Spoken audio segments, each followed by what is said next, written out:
नमस्ते विद्यार्थियों, आपका हमारे YouTube चैनल एग्ज़ाम विजन 24 में हार्दिक स्वागत है।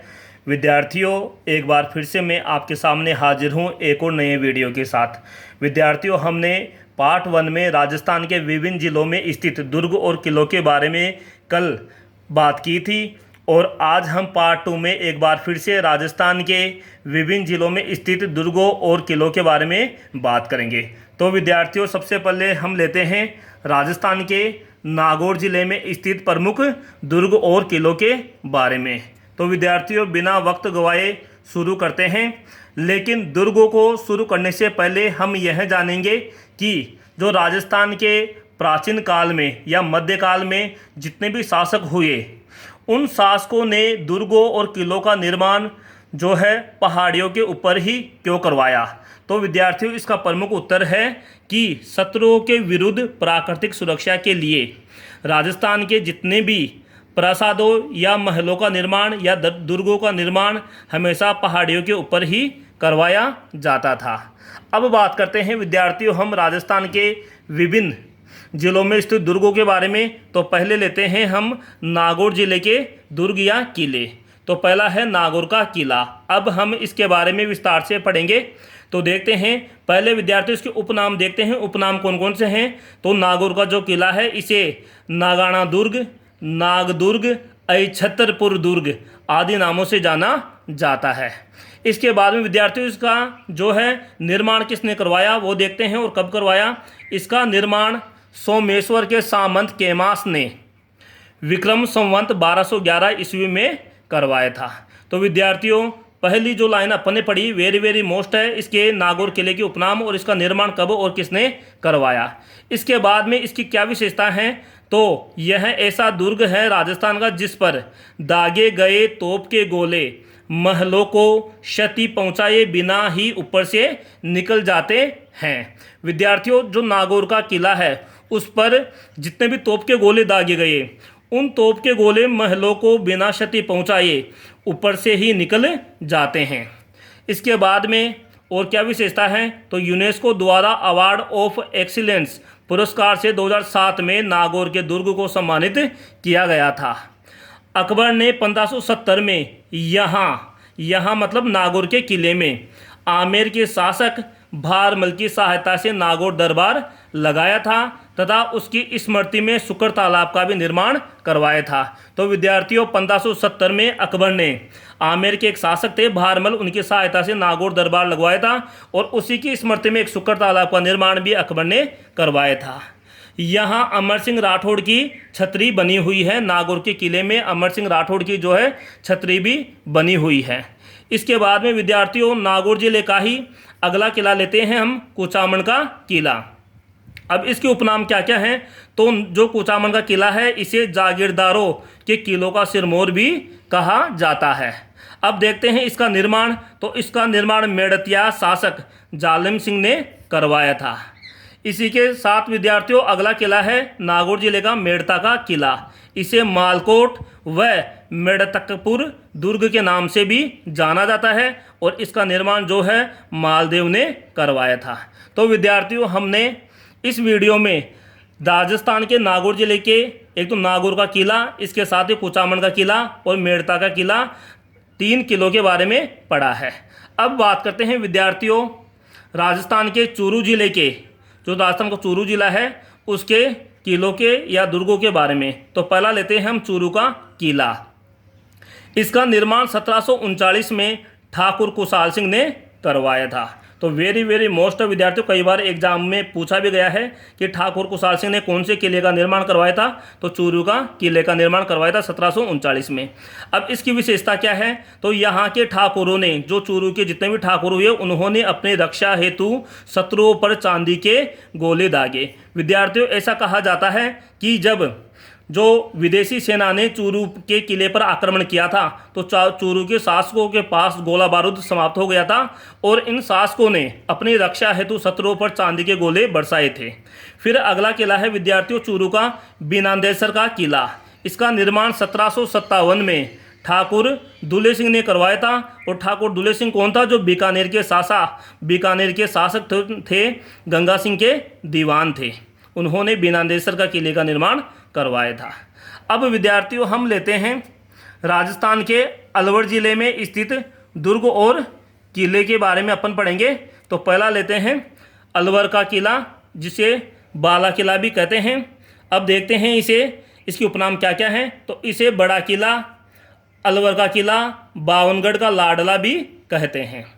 अब इसके बाद में उपनाम जानने के बाद विद्यार्थियों बाला किले का निर्माण देखते हैं। इसका निर्माण कोकिल देव के पुत्र अलगू राय ने करवाया था।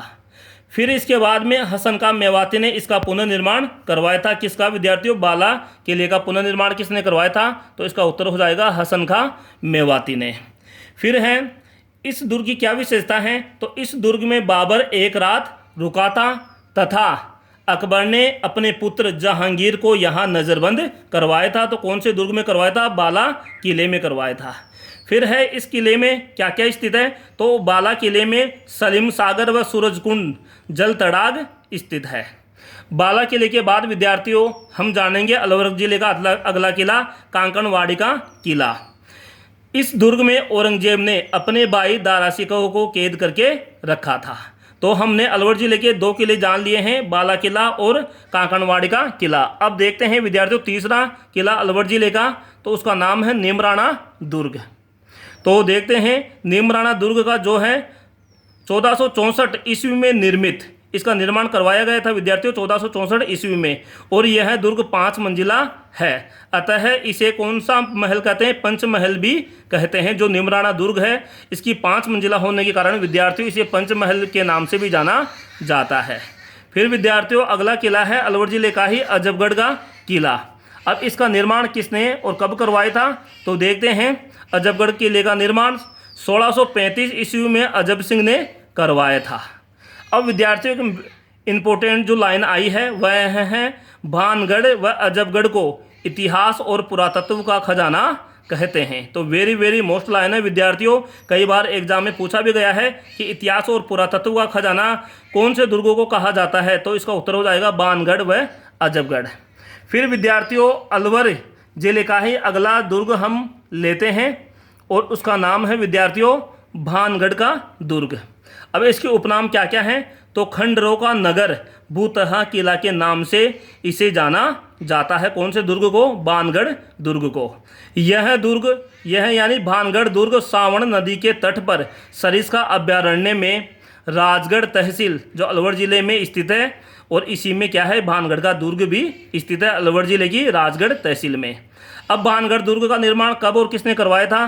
तो इसका निर्माण 1573 ईस्वी में आमेर के राजा भगवंत दास ने करवाया था।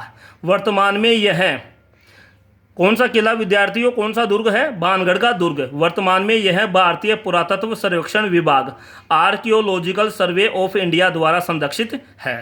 तो विद्यार्थियों हमने अलवर जिले के कितने किलों के बारे में पढ़ा है? एक तो बाला किला हो गया, पहला तो बाला किला अपन ने पढ़ा। उसके बाद में विद्यार्थियों अपन ने जो है कांकणवाड़ी का किला पढ़ा, और कांकणवाड़ी किले के बाद में नीमराणा का किला पढ़ा, और नीमराणा किले के बाद में अजबगढ़ का किला पढ़ा, और अजबगढ़ के बाद में विद्यार्थियों हमने भानगढ़ का दुर्ग पढ़ा। फिर इसके बाद में विद्यार्थियों अगला किला लेते हैं हम राजस्थान के कोटा दुर्ग में, कोटा जिले में स्थित दुर्ग, जिसे कोटा दुर्ग भी कहते हैं। अब देखते हैं इसका निर्माण। तो इसकी नींव जैत सिंह ने चंबल नदी के तट पर रखी थी। कर्नल जेम्स टोड ने, विद्यार्थियों कर्नल जेम्स टोड राजस्थान के इतिहास के पिता हैं। उन्होंने कोटा दुर्ग के बारे में क्या कहा है? तो उन्होंने कहा है कि आगरा के किले को छोड़कर किसी भी किले का परकोटा इतना बड़ा नहीं है जितना कि कोटागढ़ का है। वेरी वेरी मोस्ट लाइन है विद्यार्थियों कर्नल जेम्स टोड का यह कथन वेरी वेरी मोस्ट कई एग्जामों में पूछा भी गया है। अब है विद्यार्थियों कोटा दुर्ग में यहाँ जाला हवेली के बारे में कारले खंडावाला ने कहा है कि यहाँ के भित्ति चित्र एशिया में अपनी सानी नहीं रखते। यह एग्जाम में कई बार पूछा गया है कि यह कौन से दुर्ग के बारे में कहा गया है कि यहाँ के भित्ति चित्र एशिया में अपनी सानी नहीं रखते। तो वह कोटा दुर्ग में स्थित भित्ति चित्रों के बारे में कहा गया है, और किसने कहा है? कारले खंडावाला ने। फिर विद्यार्थियों अगला किला अपन लेते हैं उदयपुर जिले के जो है दुर्ग के बारे में, और इसमें एक ही दुर्ग है महत्वपूर्ण, उसका नाम है सज्जनगढ़। इसे उदयपुर का मुकुटमणि भी कहते हैं। इसका निर्माण विद्यार्थियों सज्जन सिंह ने बांसदरा नामक पहाड़ी पर करवाया था। तो तो उदयपुर जिले में एकमात्र दुर्ग है सज्जनगढ़ दुर्ग। इसे उदयपुर का मुकुटमणि भी कहते हैं और इसका निर्माण सज्जन सिंह के नाम पर इसका नाम क्या पड़ा है विद्यार्थियों, सज्जनगढ़ पड़ा है, जो इसके निर्माता भी है सज्जन सिंह, और ये बांसदरा पहाड़ी पर निर्मित है। फिर विद्यार्थियों अगला किला अपन लेते हैं, और जो आज का लास्ट का किला भी है किलोणगढ़। यह राजस्थान के जैसलमेर जिले में स्थित है, और किलोणगढ़ का निर्माण जो है 1552 ईस्वी में राव भीमाजी द्वारा करवाया गया था। तो विद्यार्थियों आज हमने अपने इस पार्ट 2 जो है राजस्थान के प्रमुख दुर्गों के बारे में पढ़ा है, और इसमें एक तो राजस्थान के नागौर जिले में स्थित दुर्गों के बारे में पढ़ा है, राजस्थान के अलवर जिले में स्थित दुर्गों के बारे में पढ़ा है, राजस्थान के चूरू जिले में स्थित दुर्गों के बारे में पढ़ा है, इसके साथ ही जैसलमेर जिले में स्थित दुर्गों के बारे में पढ़ा है। फिर नीचे दक्षिणी राजस्थान में हमने देखा विद्यार्थियों एक तो उदयपुर जिले में स्थित दुर्ग और राजस्थान के कोटा जिले में स्थित दुर्ग। तो विद्यार्थियों पार्ट 1 में और पार्ट 2 फिर मिलते हैं कल अगली क्लास में पार्ट 3 के साथ, जो भी राजस्थान के बचे हुए दुर्ग हैं उनके बारे में। तो मिलते हैं एक और नई वीडियो के साथ। धन्यवाद।